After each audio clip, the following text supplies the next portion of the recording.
Hello and welcome back to the Cricket Nerds podcast. My name is Benji, and as you all well know at this point, let's not pretend, and I'm joined with James and Zach. How are you two doing? Excellent. I'm so good right now. So good right now. I know. So today we're talking about RCB versus the Rajasthan Royals. A bit of a royal off today. I'm going to throw it over to Zach. It's your team. This is your video, mate. Go on. I'm very happy because I wasn't expecting it when we were 5 down for not many for 87, and we still had to score it over 10 and over. But never in doubt when I saw Dinesh Karthik walk into the crease. I was like, captain, well, not the captain, Mr. Cool. He knows how to finish a game, and boy did he, striking at over 190, and yeah, he looked great from ball one, but he was ably supported by Shahbaz Ahmed, who is starting to become a bit of a dark horse, really. I think not many people would have rated him as being a big striker of the ball, especially when you look at him. He doesn't look like an Andre Russell, for example, but he can strike the ball a long way. And yeah, those two did it, put on an amazing partnership, which is great. Yes, I'm going to give a lot of praise to Royal Challengers, but the game wasn't without its hiccups, let's be honest. We fielded terribly, especially in the first 15 overs. We kind of did a bit better toward the end, but there was a drop catch when Josh Butler was on about 13, I think, by David Willey, which kind of cost us a bit. We probably could have restricted them to even less than 169. But yeah, you don't want to drop someone like Josh Butler, who doesn't hit fours apparently. He just hit 6 sixes. That was it. So yeah. But I want to find out your opinions. There's obviously lots more that I could talk about, but I don't want this podcast to just be me talking. So yes, I'll hand over to James. Yeah, I'll jump in, and I know that you want to sing RCB's praises, so I'll let you do that. But yeah, that leaves me to slew Rajasthan Royals because it was theirs. They had it. So the sort of, if you're going to make a little bell curve, right, you started off RCB's game to lose. And then it was Rajasthan's. They had it in the bag. And then they completely lost it. And the point at which they lost it was the point that Ravichandran Ashwin bowled his 4th over, because I think he went for a dot or a single off the first ball, and then he bowled a no ball 4, and then he was hit for 6 off the free hit. So in the space of one delivery, he conceded 11 runs. And at that point, RCB were under quite a lot of pressure. I think the asking rate had gone above 10, like, comfortably above 10. I think it was around 15 even. And instantly that just alleviated the pressure. It allowed Dinesh Karthik to free his arms. And then I think he hit 3 fours in that over as well. He hit 2 more fours, yeah. 2 more fours and like a 2 or something. And so I think they got 21 off that over all in all. And that straight away just let RCB with this big sigh of relief. And then things got worse. Navdeep Saini didn't quite get his lines right. Neither did Prasid Krishna really in his death overs. They were just not bowling that sensibly. And I think that was where Rajasthan kind of fell down. Like when I was watching the game, I was singing Rajasthan's praises. I was saying the difference here is they've got a side that's got, they've got an experienced bowling side, because this was when Yuzvendra Chahal and Ravi Ashwin was bowling well and Trent Bolt was bowling well. Those 3 were spearheading that attack, and they brought the game from, I think they were like 60 for no loss at one point, RCB, like looking really comfortable. And suddenly they dragged it back and they were like 80 odd for 5. So it was Rajasthan's game. They just brought it back from nowhere. And then the lack of experience in just 2 or 3 bowlers made all the difference there. Obviously, credit where credit's due. Dinesh Karthik and Shahbaz Ahmed were outstanding in applying that pressure. And yeah, I'm looking forward to seeing an RCB that has a better middle order, that doesn't have to bring in David Willey at 4, that can bring in. Well, it's funny you mentioned a that. good Glenn Maxwell.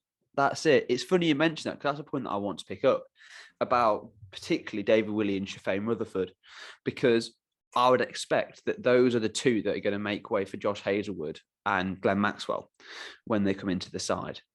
I think it's fairly clear that's going to happen. Hazelwood, they've now finished in Australia, so should be coming out of his quarantine. I think probably ready for the next match, I would imagine. And it is that middle order of RCB, like David Willey and Shafane Rutherford, like they haven't really contributed much with the bat. Now, I think David Willey's had a massive impact so far with the ball. I think coming out and bowling 4 overs at the top is his role. That left arm, he can swing it both ways. It looks really good. And generally, until his last over, he was very economical, and he just got hit for a little bit in his last over. But then him coming out at number 4 with Rutherford afterwards, I just think that's not really the pair that you want to come out. You'd much rather have Glenn Maxwell come out after the power play overs have finished, if you've lost a Virat, for example. I think Faf and Rawat have been looking good at the top of the order. I don't think from an RCB perspective there'd be much to complain there.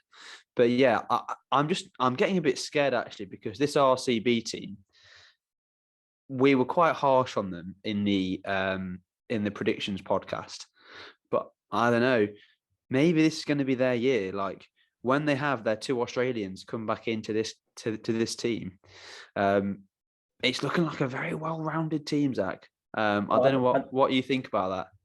Well, I obviously don't want to speak too soon and hope too soon, because it's Royal Challengers, and yeah, they've been so close on many previous occasions. They've looked like the winning team and then lost it in the final of the playoffs or something like that. So I don't want to hope too much, but I think one thing that I kind of held off from saying when we were talking about our predictions is you two were kind of talking about Royal Challengers' weak point potentially being their long tail. and yes, they don't have Glenn Maxwell in that middle order, which would shore up a few of the middle order batting issues that we might have had. I think David Willey and Shafane Rutherford did in the last game. They absorbed a lot of the pressure after we lost Duplessis and Virat Kohli early against KKR, which allowed us to win. So they have shown promise, but it's obviously not Glenn Maxwell. But when you've dismissed Virat Kohli and Faf du Plessis, who are our 2 core batters, and then David Willey gets out, Shafane Rutherford, who we know is a ball striker, gets out. You've got Shahbaz Ahmed and Dinesh Karthik at the crease, batting at 6 and 7. And then you've got Harshal Patel to come in at 8, who we know can strike the ball. And we've got Hasaranga coming in at number 9, who has won games with the bat for Sri Lanka on numerous occasions. And the tail isn't actually that long. We've got players who can score those 20 ball 30s and 40s, which we've said throughout is going to be something that teams need to be able to do. And when you put that with a Virat Kohli or a Faf du Plessis who can score you those big 80 plus innings, and then throw Glenn Maxwell in there, it is looking like a very strong team. And our bowling is okay. I would say there are a few weak areas. For example, Akash Deep, he's shown promise, and I think he's got a big future ahead of him. Fingers crossed at RCB. But he's still young, isn't he? He's still learning. And Mohammad Siraj, he's got too much of that fire in him. He just needs to calm down a bit and focus on the deliveries that he can do well, because he's a very good bowler. I just don't want us to be continuously relying on Harshal Patel and Hasaranga to produce those economical wicket-taking overs. We need all of our bowlers to step up, really. They do. But I do think that with Hazelwood and Maxwell, like you've got 2 of the best players who can fill that role. Like, actually, it's going to be a shame to see David Willey and probably Shafane Rutherford. That would be the two that we expect to make way. Now, Josh Hazel doesn't offer as much with the back as David Willey does. And that's where we get into the conversation we had previously about, having that maybe a bit of a longer tail. But as you've just said, Zach, quite rightly, there's still Hasaranga to come in, who bats at number 4, number 5 sometimes for Sri Lanka. So he is, and as you say, he can win matches with the bat. And I think we haven't seen that yet in this edition of the IPL. I think he might have only had 1 innings or so. But with that lower order hitting of Harshal Patel and Hasaranga, if, things have gone really bad, I think, this is looking like a very strong side that I think could very much push for playoff spots. Again, as we've been saying for all of our podcasts, we are still very early days in the IPL. I mean, it is now the 13th game of the IPL. So, we've only got sort of 4 weeks left to go of the regular, round robin of the season. I think it's about, what is it, like 70 matches or something in total? Yeah. So, we're getting through it, and I think at this point we're sort of getting a nice flavour and a nice taste for what the IPL is. Yeah, and I'd say in our defence, when we were making our sort of evaluations of the teams at the start, we were looking at the middle order looking like Shahbaz Ahmed, Dinesh Karthik, and Shafane Rutherford. Those 3 were huge question marks. Dinesh Karthik had a pretty abysmal season before. So, we had no idea about his form. We knew about his class, but not about his form. Shahbaz Ahmed had not proved himself as a batsman. He was, we would have considered him a tail ender. And Shafane Rutherford also, he's a West Indian, so he can, hit a few sixes, but we wouldn't have said there is an esteemed, ball striker. And I mean, he isn't great with the bat at the moment. But just the coming alive of the RCB team has been down to Dinesh Karthik as an out-and-out finisher. And something I noticed was when you lost that run of a few wickets, David Willey went out to bat. Then Shafane Rutherford went out to bat. Then Shahbaz Ahmed went out to bat, because you were holding Dinesh Karthik back until way after that 10th over, because he's got the role as the finisher, and you're not going away from that. You're not giving him a different role if you can help it. And that's brilliant, because that gives him so much clarity. He knows exactly what he's doing. He's there. He's finishing off games. He's going to be the not out batsman with a strike rate of 300 every game. And he's come alive. It's been absolutely brilliant. Just one last thing on him. He's definitely the hero for Royal Challengers. You could argue Harshal Patel's bowling was awesome. To only go for 18 runs and pick up a wicket was pretty good. But Dinesh Karthik, can't take anything away from it. And one stat that I heard today was that he has only missed 1 game since the start of the IPL. Wow. And that was in the first season. So he played 9 games, was dropped for a game, and then has played every single IPL game he possibly could have done since then, which is crazy. So experience, he's definitely got that. But in terms of villains, for Rajasthan Royals, I would say their villains are all of their batsmen, in terms of not going quickly throughout their innings. I don't know if that's because of the batting to come, because they do have a long tail. With Ravi Chandrashwin, he's not a massive ball striker coming in at 7. They do have a bit of a long tail, so I'm not sure if that's the reason why they pace themselves a bit and didn't really strike from ball 1. But I think that's what let them down today. They probably ended up being 20 runs short in the end.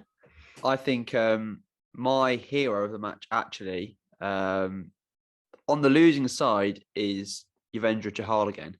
I think going at an economy of 3.75 and picking up the scalps of Faf and David Willey, bowling with absolute class against his former team. And that takes a lot of nerve, to bowl against a team that you've played with previously, who, were loved by the fans at that franchise. Full of him. Still love them, but coming in and playing against his former team, I think that takes a lot of stones. I think also from a Rajasthan, I think again Josh Butler is showing that he's in really good form. He is scoring a lot of runs, as you say, Zach. Maybe not quite quickly enough, but then I echo everything that you said about Harshal Patel and Dinesh Karthik. What do you reckon, James? Yeah, I'm inclined to agree with you. I'm going to say RCB was the hero, including former RCB players, because they all showed up against RCB. Apart from what's his face, Navdeep Saini, his bowling wasn't that great, but he took an amazing catch. He fielded like an absolute demon. Yuzvendra Chahal was brilliant, and Devdutt Padikkal looked great until he sort of threw his wicket away. He played a horrible shot. So at the same time, my villains are Devdutt Padikkal and Sanju Samson, because they threw their wickets away after, I think they reviewed like one that was going way down leg. So Sanju Samson was like, well, that's fine. And then he just like, oh, here you go, chips one up to Hasaranga. Well, I mean, that's fine. It's not my team. It's just frustrating when he's in my fantasy team. Fancy villain. Should we talk a little bit about fantasy? I've not actually looked at the scorecard, but we'll have an update tomorrow, because that'll be the end of the game week tomorrow. Oh, yeah. But for some fantasy picks, I would suggest next week, have a think about DK, have a think about Josh Butler. I know at least one of them's going to have a double game week as well. So maybe think about that as well when you're selecting your team. But again, we'll talk about fantasy in a bit of a section tomorrow. Stay tuned for another brilliant podcast tomorrow. Follow us on all of our social media at Cricket Nerds Pod. And don't forget to like and subscribe and comment. Throw some RCB love down in the comments for Zach. I know there's some of you out there, so there's some RCB fans. Tell us what's going wrong with Rajasthan. They've looked so good so far, but they appear to be, a bit of a shake here and there. I think that's all. We'll wrap it up there, and we'll see you all tomorrow.